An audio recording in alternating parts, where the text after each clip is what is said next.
Hello everyone. Today in Sangee's Cookery, we're going to see a very healthy vada, which is the vadapu vada or the banana flour vada.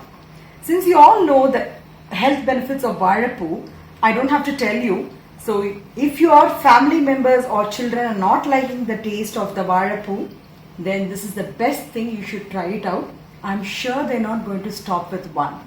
Come on, let's go into the procedure. The ingredients required for preparing the vadapu vadai are: I've taken washed vadapu and I've cut into small pieces and I've soaked in buttermilk, and I've taken tur dal and chana dal, both equal quantity. I've taken this as the measurement size for the dals. You can take one big ladle each and soak it for 2 hours. Salt as per taste, hing or asafoetida about half a teaspoon, 1 teaspoon of salt and 4 to 5 red chilies, 1 small piece of ginger, few curry leaves.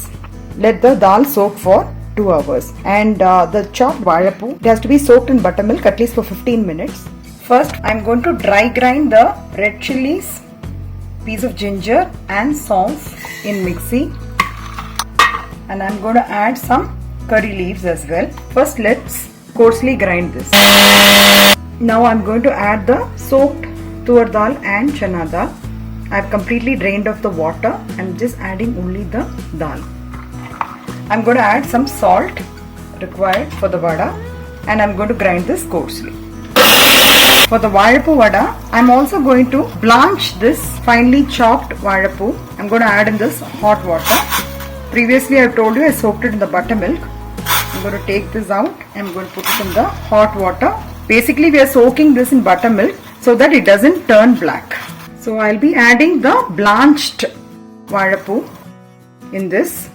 I'm adding more of vadapu and adding less of dal. So it has to be double the portion. If you're taking dal as 1 cup, the chopped vadapu should be 2 cups. And most of you all will be knowing how to clean the vadapu. There are many videos also available in the internet, but I'm just showing you one. The transparent part should be taken out, and also the one which is actually protruding, little slightly thicker than you will be able to make out. That will be quite distinct when compared to the others. So that also will be taken out, basically because the transparent part and this particular, it's called kallan in Malayalam, but you can just see this will be different if this cannot be cooked. So basically we take off that. The remaining we can chop into fine pieces. I'm also going to add in the vadapu vada mixture 1 tablespoon of the fried gram powder, which I've always keep it handy. But in case you don't have the fried gram powder, you can actually add the fried gram along when you're grinding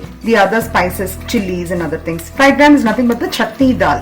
It's also called pottu kadalai in Tamil. This actually adds crispness to the vada, but in case if you don't want to add also, it is extremely optional. And vadapu vada is also prepared with onions, but in my family only my older son, he likes with onions, so I've just chopped a little bit of onions. If you like the taste of onions, just add some onions. It should not be like the regular masala vada, so you have to just add very less onions.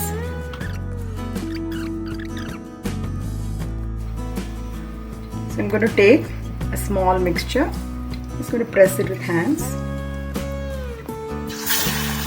and put it in the hot oil.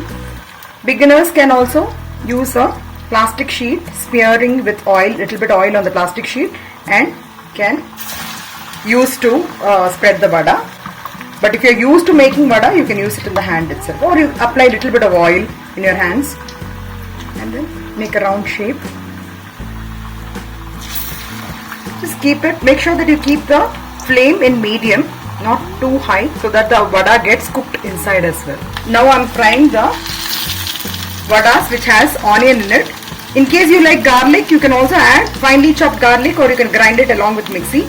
But in our family we don't like the flavor of garlic, so I'm not adding. But it's all up to you, it's optional. Some people add even grated coconut to it.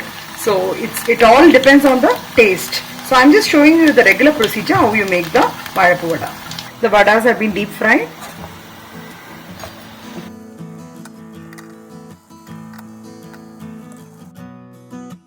So the tasty, crunchy vadapu vada is ready to be served. Hot, especially for evening snacks, tea time snacks, or for guests. And I'm sure your guests are going to love and they're going to ask you the recipe. So kindly try this.